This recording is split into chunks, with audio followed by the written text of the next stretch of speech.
रोज हुक्म देने वाली सास के नाम एक दिन रसोई। ये है इस घर की बड़ी और इकलौती बहू साक्षी, जो इस समय अपनी बेटी नव्या को स्कूल का होमवर्क करवा रही है, वो भी पुरानी सस्ती सी साड़ी पहनकर। बहू, शाम के 5 बज गए, भूल गई क्या मेरी चाय का समय हो गया है? याद है मम्मी जी, बस अभी लाई। अपनी सास की आवाज सुनकर साक्षी के चेहरे का रंग क्यों उड़ गया, कुछ ही देर में आपको पता चल जाएगा। नव्या, मैं तुम्हारी दादी को चाय दे के आती हूँ, जब तक तुम खुद से पढ़ लो। ओके मम्मा। साक्षी किचन में जाकर एक कप चाय बनाकर छन्नी में चम्मच से चाय पत्ती दबाकर चाय की आखिरी बूंद भी कप से निकाल लेती है। साक्षी कप की चाय घर के छत में लगे झूले में नई साड़ी पहने बैठी अपनी विधवा सास रानू को ले जाकर देती है। बहू, 1 कप चाय बनाने में इतनी देर लगती है क्या? तभी चाय पीकर रानू, ये कैसी चाय बनाकर लाई है बहू? इसमें ना तो दूध है और ना ही शक्कर है और ना ही अच्छे से पकी है। ये तो मेरे गले से नीचे ही नहीं उतर रही। मम्मी जी, आप हमेशा ही तो बचत करने को कहती हैं और मैंने वही तो किया। मैं तुझे बचत करने को कहती हूँ तो क्या तू मुझे बिना शक्कर और बिना दूध की कच्ची चाय पिलाएगी? नहीं मम्मी जी, आज महीने की आखिरी तारीख है तो चीनी खत्म हो गई। आज आप ये तीसरी बार चाय पी रही हैं तो दूध भी थोड़ा सा ही बचा था, गैस भी लगभग खत्म ही है। ये सोचकर कि कहीं रात का खाना बनाने से पहले ही गैस खत्म ना हो जाए, मैंने गैस कम जलाई, इसीलिए आपको चाय फीकी लग रही है। मेरी समझ में एक बात नहीं आती, मैं हर महीने पहली तारीख को ही पूरे महीने की जरूरत का सारा राशन लाकर रख देती हूँ और तू महीना खत्म होने से पहले ही खत्म कर देती है। आखिर तू करती क्या है राशन का? मम्मी जी, इस घर में इतने सारे लोग हैं और कभी कभी मेहमान भी आ जाते हैं तो उनके लिए भी खाना बनाना पड़ता है और कभी कम और कभी ज्यादा भी बन जाता है तो राशन तो खत्म होगा ही। मुझसे जुबान मत लड़ा और जा रात के खाने की तैयारी कर। अपनी सास की कड़वी बातें सुनकर साक्षी की आंखों में आंसू आ जाते हैं और वो रोती हुई अपने कमरे में जाती है। साक्षी की आंखों में आंसू देखकर नव्या, क्या हुआ मम्मा, आप रो क्यों रही हो? कुछ नहीं हुआ नव्या बेटा, वो मेरी आंखों में ना कचरा चला गया था ना, जिस वजह से मेरी आंखों में आंसू आ गए। तभी कमरे में साक्षी का पति अजय आता है। नव्या बेटा, तुम ना अब बुआ के पास जाकर थोड़ा सा खेल लो।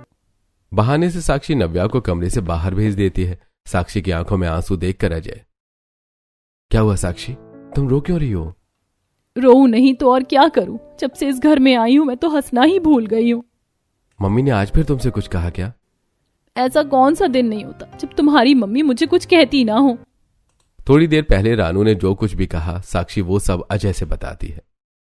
तुम जानती तो हो ना साक्षी, मम्मी गरम मिजाज की हैं। गुस्से में उन्होंने तुम्हें थोड़ा डांट दिया तो कौन सा पहाड़ टूट पड़ा। तुम तो ऐसा ही कहोगे ना, वो तुम्हारी माँ जो है, और वो कौन सा तुम्हें कुछ कहती है, जो भी कहती है मुझे ही कहती है। जब से इस घर में आई हूँ हर चीज के लिए तरस गई हूँ, लेकिन अब मुझसे बर्दाश्त ही नहीं हो रहा। अगर ऐसे ही चलता रहा तो मैं अब और तुम्हारी मम्मी के साथ नहीं रह पाऊंगी। ये तुम कैसी बातें कर रही हो साक्षी? अभी बनाती हूँ मम्मी जी।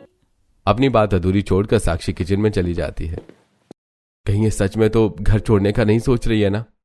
किचन में जाकर साक्षी थोड़ा सा गरम मसाला, थोड़ी सी हल्दी, थोड़ी सी लाल मिर्च और ज्यादा पानी डालकर आलू टमाटर की सब्जी बनाती है और रोटियां सेककर बिना घी लगाए ही आलू टमाटर की सब्जी के साथ डाइनिंग हॉल में अपने पूरे परिवार को सर्व करती है। बिना घी की रोटियां देखकर रानू, बहू आज तू ये क्या कर रही है? शाम को फीकी चाय पिलाई और अब बिना घी की रोटी, और ये सब्जी कैसी बनाई है? ना इसमें हल्दी है और ना ही मसालों की महक आ रही है। आज सब्जी में तूने कितना सारा पानी डाल दिया है, मैं ये कैसे खाऊं? मम्मी जी, किचन में जितना राशन, सब्जियां और मसाले थे मैंने उन्हीं से आज का डिनर तैयार किया, अब कुछ भी नहीं बचा। रोटी और सब्जी एक बाइट खाने के बाद अजय, फिर भी सब्जी बहुत टेस्टी बनी है मम्मी। तू तो उसी की तरफदारी करेगा ना, तू जोरू का गुलाम जो है।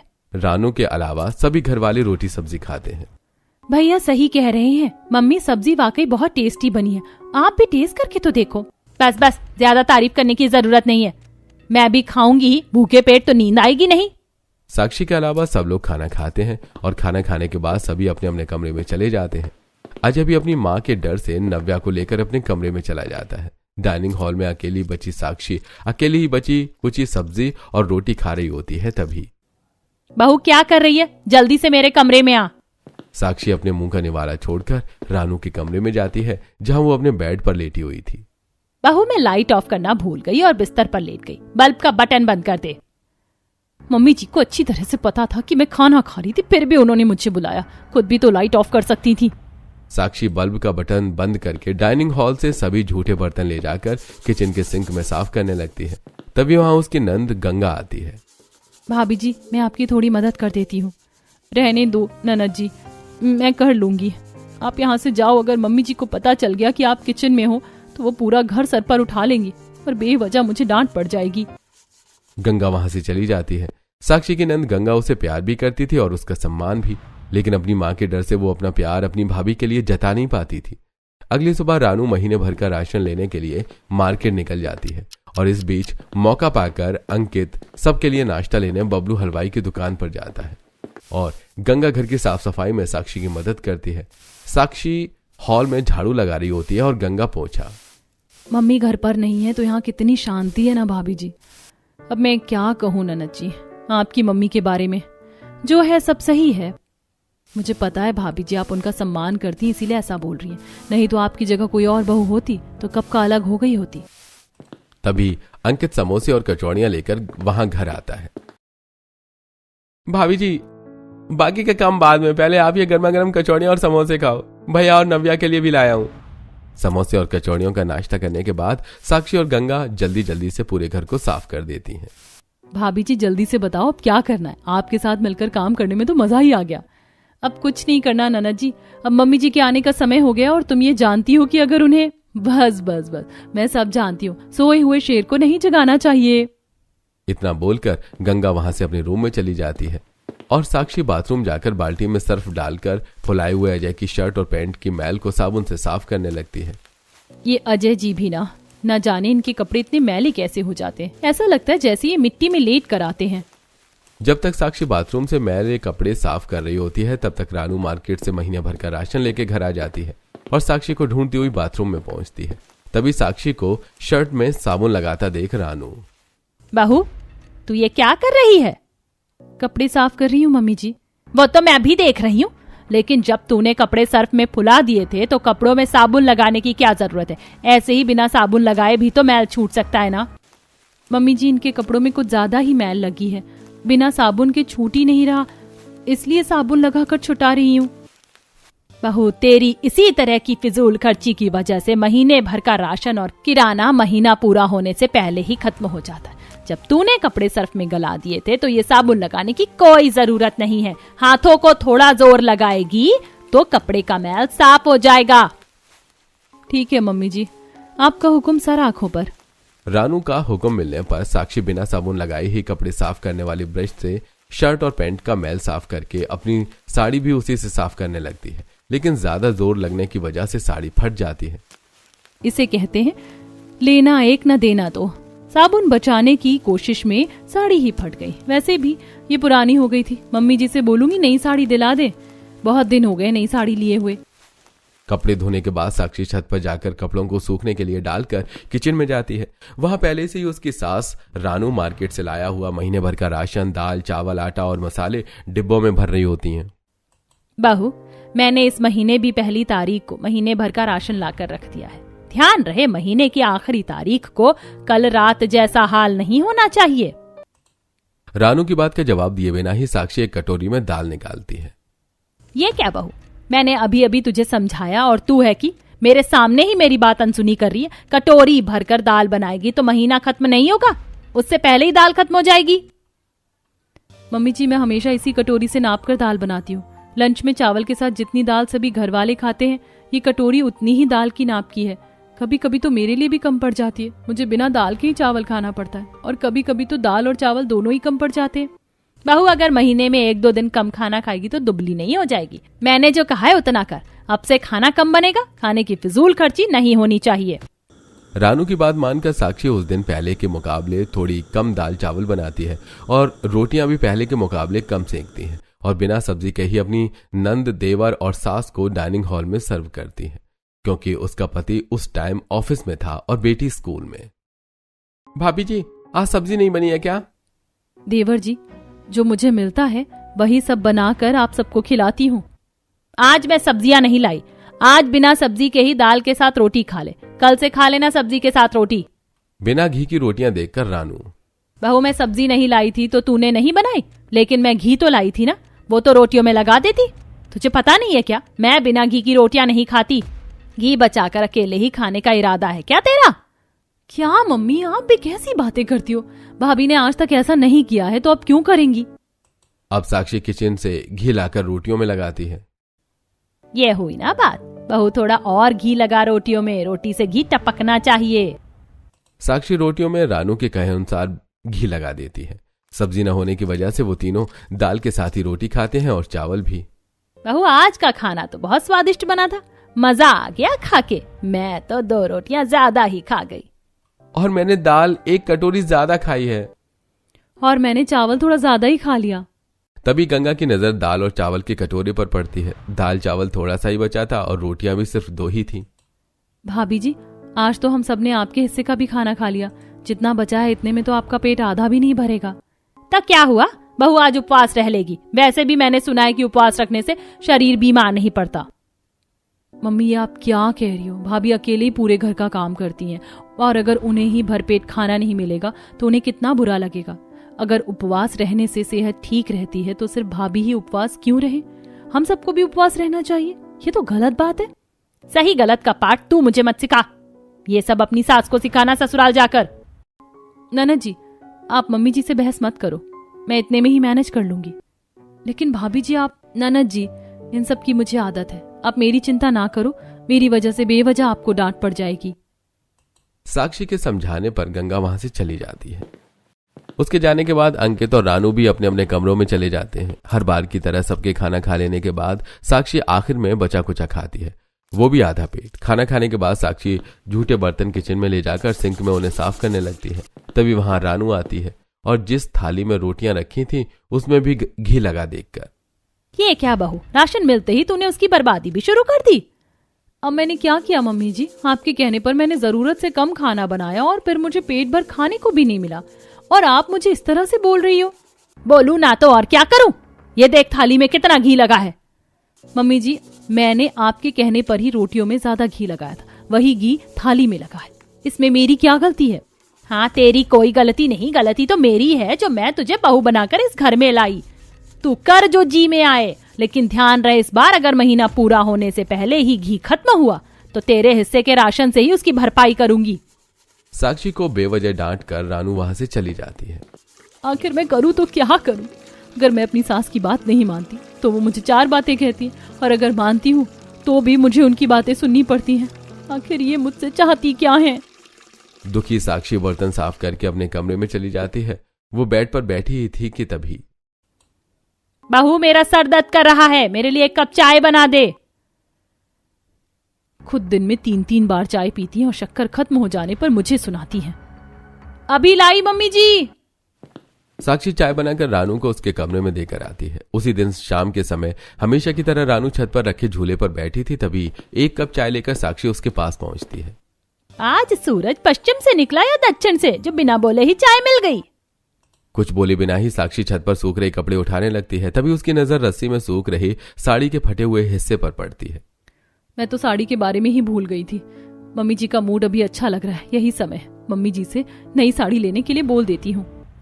तभी फटी हुई साड़ी ले जाकर साक्षी रानू के सामने खड़ी हो जाती है। क्या हुआ बहू, तू मेरे सामने इस तरह आकर खड़ी क्यों हो गई? मम्मी जी, मेरी साड़ी फट गई है और मेरी सभी साड़ियां भी पुरानी ही हो गई हैं, तो क्या आप मुझे नई साड़ियां दिला देंगी? बहू, तुझे क्या लगता है कि पैसे पेड़ पर उगते हैं जो मैं पेड़ हिलाकर तुझे नई साड़ियां दिला दूं? और तूने ऐसा क्या किया जो साड़ी फट गई? मम्मी जी, साड़ी धोते समय गलती से फट गई। फट गई या जानबूझकर फाड़ दी तूने ताकि नई साड़ी ले सके? अभी मेरे पास एक फूटी कौड़ी भी नहीं है, तो इसी को सिल कर या रफू करके पहन, जैसे भी पहनना है वो तेरी मर्जी है। मैं अभी तुझे नई साड़ी नहीं दिलाने वाली। बेवजह अपनी सास की डांट सुनकर साक्षी दुखी और निराश होकर फटी हुई साड़ी रफू करवाने अपनी पड़ोसन और ससुराल में सबसे अच्छी सहेली कविता के घर जाती है। वो उस समय अपने कमरे में सिलाई मशीन पर ब्लाउज सिल रही थी। साक्षी को अचानक अपने पास आया देखकर कविता, पड़ोस में रहते हुए भी तू मेरे घर का रास्ते भूल जाती है। आज बड़े दिनों बाद तेरे कदम मेरे घर पर पड़े। बता, ब्लाउज सिलवाने आई है या साड़ी में पीको करवाने? ना ही मैं ब्लाउज सिलवाने आई हूँ और ना ही पीको करवाने। मैं तो बस अपनी इस फटी हुई साड़ी में रफू करवाने आई हूँ। ये क्या इतने बड़े घर की बहू है और फटी हुई साड़ी पहनती है? अब मैं तुझे क्या बताऊं, तू मेरी सास को जानती तो है ना। हाँ, मैं रानू देवी को अच्छी तरह से जानती हूँ। मैं कभी कभी सोचती हूँ कि तू मैनेज कैसे करती होगी। अब क्या करूँ, उस घर में मेरी सास के अलावा सभी मुझे प्यार करते हैं, इसलिए मैं मन मार कर रह लेती हूँ, इस उम्मीद में कि कभी तो मेरी सास को अकल आएगी। कुत्ते की दुम सीधी हो सकती है, लेकिन तेरी सास को अकल आ जाए ना बाबा ना, ऐसा हो ही नहीं सकता। बात तो तू ठीक कह रही है। आज 12 साल से ज्यादा हो गए मेरी शादी को, लेकिन मेरी सास के मिजाज नरम होने की जगह और कड़क होते जा रहे हैं, जैसे मैं उनकी बहू नहीं बल्कि गुलाम हूँ। खैर छोड़ इन बातों को, तू बता तेरी सास कैसी है? बहू तो एकदम फर्स्ट क्लास है, अभी अपने मायके गई हुई है। अरे बातों ही बातों में मैं तो भूल ही गई, मैंने तुझसे चाय पानी तो पूछा ही नहीं। तू रुक, मैं तेरे लिए चाय बना कर लाती हूँ। तू चाय वाय रहने दे, अभी इतना समय नहीं है मेरे पास। मुझे घर पर ना पाकर मेरी सास पूरा घर सर पर उठा लेंगी। अच्छा अच्छा ठीक है, चाय तुझे फिर कभी पिला दूंगी, अभी तेरा काम कर देती हूँ। साक्षी से साड़ी लेकर कविता साड़ी में रफू करती है। साड़ी रफू हो जाने के बाद अभी मैं चलती हूँ, फिर कभी फुर्सत में आऊंगी। इतना बोलकर साक्षी अपने घर चली जाती है। अपने कमरे में जाकर साक्षी वो साड़ी अलमीरा में रखने लगती है। तभी बेड पर बैठा अजय। अरे क्या बात है साक्षी, नई साड़ियां खरीदी जा रही हैं, वो भी मुझसे बिना बताए, चोरी चोरी। मुझे भी तो दिखा दो, ये नई साड़ी कैसी है। अजय की बात सुनकर गुस्से, बेबसी और तिरस्कार से भरी, निराशा से भरी साक्षी फट पड़ती है, तभी साड़ी में लगा रफू दिखाते हुए। तुम्हें दिखाई नहीं देता क्या? ये मेरी पुरानी साड़ी है, इसमें रफू करवा कर आई हूँ। मैं कैसे मैनेज कर रही हूँ मैं ही जानती हूँ। तुम्हारी माँ से कहा था मैंने नई साड़ी लेने के लिए, लेकिन उन्होंने साफ मना कर दिया। तुम भी तो उन्हें हर महीने अपनी पूरी सैलरी दे देते हो, एक बार भी ये नहीं सोचते कि मेरी पत्नी की भी जरूरतें हैं, कुछ इच्छाएं हैं। बिना पैसों के वो क्या करेगी? मुझे अपनी छोटी छोटी जरूरतों के लिए भी तुम्हारी माँ के आगे हाथ फैलाने पड़ते हैं। आखिर मैं कब तक अपने मन को मारती रहूं? कब तक? तुम ही बताओ। साक्षी की बातें अजय चुपचाप खड़ा सुनता रहता है। वो कुछ नहीं बोला। शिकायत करते हुए साक्षी की आंखों में आंसू थे। कब मैं इस घर से जाऊंगी और कब अपनी मर्जी से अपनी जिंदगी जी सकूंगी? मैं जब भी तुम्हें अपनी परेशानी बताती हूँ तुम कान में तेल डालकर रह जाते हो। कुछ बोलोगे भी या ऐसे पत्थर बनकर खड़े रहोगे? तुम पहले शांत हो जाओ साक्षी, तुम अपना गुस्सा ठंडा करो, उसके बाद बोलूंगा। क्या ही बोलोगे? यही बोलोगे ना कि पिताजी के ना रहने के बाद तुम्हारी माँ ने कैसे तुम सबको पाल पोस कर बड़ा किया और कैसे घर को संभाला। यही बात तो है तुम्हारे पास कहने को, इसके अलावा है ही क्या? अगर तुम मेरे साथ ये घर छोड़कर नहीं चलोगे तो मैं अपने मायके में जाकर अकेली रह लूंगी, और हाँ, नव्या को भी अपने साथ लेकर जाऊंगी। इतना बोलकर साक्षी खाना बनाने के लिए किचन में चली जाती है। अब ऐसे ही कुछ दिन और बीतते हैं और साक्षी अपना मन मारकर अपनी सास रानू की कड़वी बातें सुनकर रह जाती है। एक दिन हमेशा की तरह साक्षी नाप कर सबके लिए लंच तैयार करती है और गंगा, अंकित और रानू को डाइनिंग हॉल में सर्व करती है। लेकिन पेट दर्द होने की वजह से गंगा थोड़ा ही खाना खाती है। साक्षी उसके हिस्से का बचा हुआ खाना भी अपनी थाली में डालकर खाने लगती है। बहू, तू इतना सारा खाना अकेले खाएगी क्या? तूने जानबूझकर ऐसा किया है ना, जानबूझकर ज्यादा खाना बनाया ताकि तू ज्यादा खा सके। ये आप कैसी बातें कर रही हो मम्मी जी? मैंने जानबूझकर कुछ नहीं किया। ननद जी ने आज कम खाया है तो उनके हिस्से का भी मैं खा रही हूँ ताकि खाना वेस्ट ना हो। तू जबरदस्ती जरूरत से ज्यादा इतना सारा खाना खाएगी तो खाना बर्बाद ही होगा ना। और गंगा ने नहीं खाया था तो रख देती और वो शाम को खा लेती। मम्मी जी, जब मेरी थाली में जरूरत से कम खाना होता है तो वो आपको नहीं दिखता, लेकिन आज मेरी थाली में थोड़ा खाना ज्यादा क्या आ गया, आपको वो दिख गया? और रही बात दोपहर का खाना शाम को खाने की, तो जब मैं इस घर के सभी सदस्यों को ताजा खाना बनाकर खिलाती हूँ तो मैं खुद भी ताजा खाना खाने की हकदार हूँ। बहू, अगर एक दिन तू दोपहर का खाना रात में खा लेती तो बीमार नहीं पड़ जाती? मम्मी जी, अभी मैं आपसे बहस करने के मूड में बिल्कुल भी नहीं हूँ। मैं दिन भर घर के कामों से थकी हूँ, चैन से खाना खा लेने दीजिए। उसके बाद जो कहना है कह लेना, मैं आपकी हर बात सुनूंगी।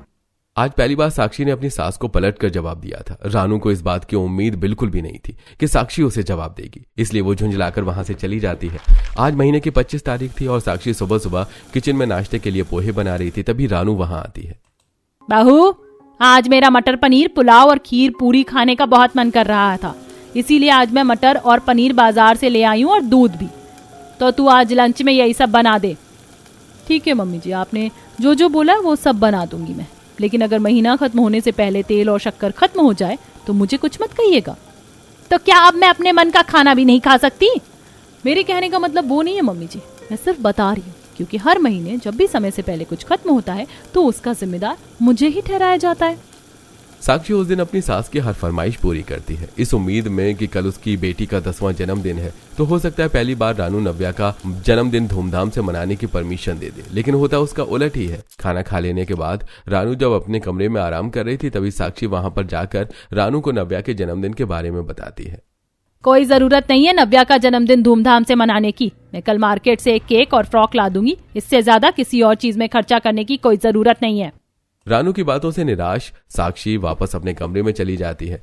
लेकिन ना ही रानू को पता था और ना ही साक्षी को कि अंकित और गंगा ने नव्या के जन्मदिन की प्लानिंग पहले से ही कर ली थी। अगले दिन रानू के मार्केट जाने के बाद गंगा और अंकित हॉल को नव्या के बर्थडे के लिए डेकोरेट करते हैं। दीवार पर हैप्पी बर्थडे का बैनर लगाया जाता है।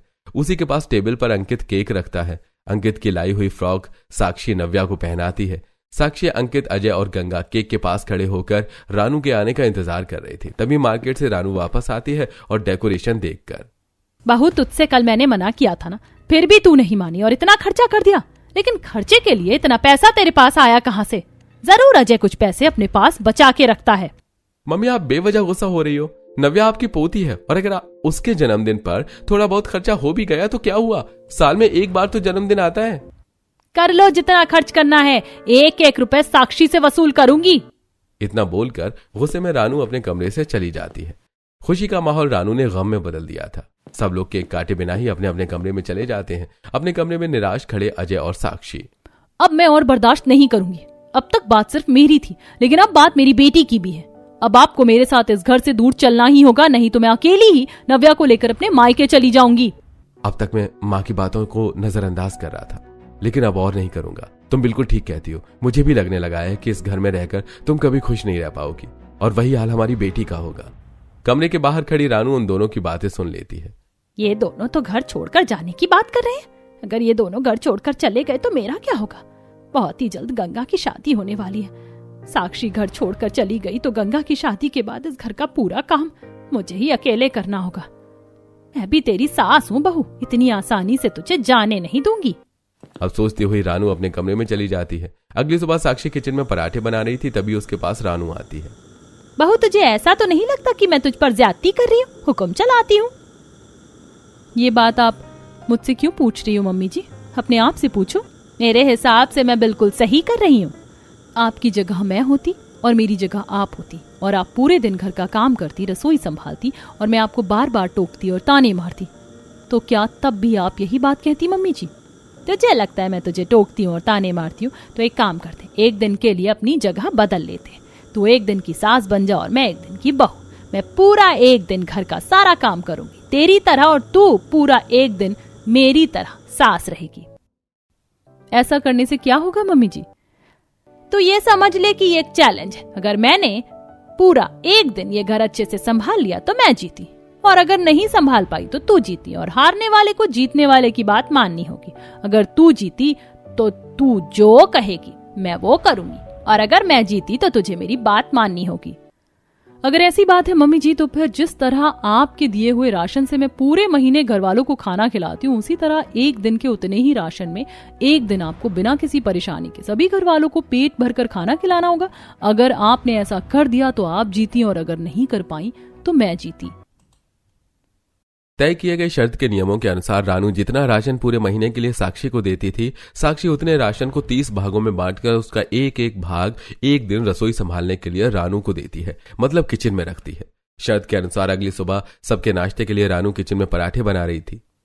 मम्मी जी, मेरा मन चाय पीने का कर रहा है, मेरे लिए चाय बना दो। अभी बनाती हूँ बहू।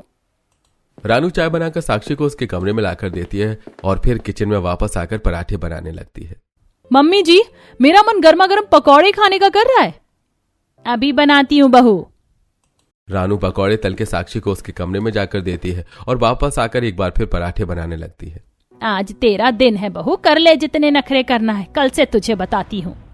रानू सभी घर वालों को पेट भर पराठों का नाश्ता करवाने के बाद किचन साफ करके सिंक में डिशवॉशर से झूठे बर्तन साफ करने लगती है। तभी वहां साक्षी आकर, मम्मी जी, आप ये क्या कर रही हो? डिश वॉशर बहुत महंगा आता है, इसका इस्तेमाल कम करो, थोड़ा हाथों का जोर लगाओ, बर्तन चमक जाएंगे। ठीक है बहू, जैसा तू कहे। मुझे पता है तू भी मेरे साथ वही कर रही है जो मैं तेरे साथ करती हूँ, लेकिन सिर्फ आज का ही समय है तेरे पास। सुबह के नाश्ते के बाद रानू किचन में दोपहर का खाना बना रही थी, तभी साक्षी वहां आकर, मम्मी जी आज मेरा मन पूरियां खाने का है। अगर मैं पूरियां तल दूंगी तो सारा तेल खत्म हो जाएगा, फिर मैं सब्जी कैसे बनाऊंगी? इसका मतलब आप हार मानती हैं? कभी नहीं। न चाहते हुए भी रानू दोपहर के खाने में सब घर वालों के लिए पूरियां बनाती है, जिस वजह से सारा तेल खत्म हो जाता है। आलू टमाटर की सब्जी, पूरियां, दाल चावल बनाकर रानू डाइनिंग हॉल में सबको सर्व करती है। उस दिन जानबूझकर साक्षी ज्यादा खाना खाती है, जिस वजह से आखिर में रानू के लिए खाना बचता ही नहीं है। उस दिन वो पहली बार भूखी रहती है। उस दिन दोनों सास बहू की दिनचर्या एक जैसी थी, लेकिन दोनों ने जगह बदल ली थी। रानू का काम साक्षी कर रही थी और साक्षी का काम रानू। अब शर्त का आखिरी पड़ाव आ चुका था। दिन की भूखी रानू किचन में डिनर की तैयारी कर रही थी, लेकिन तेल खत्म हो जाने की वजह से। अब मैं क्या करूं?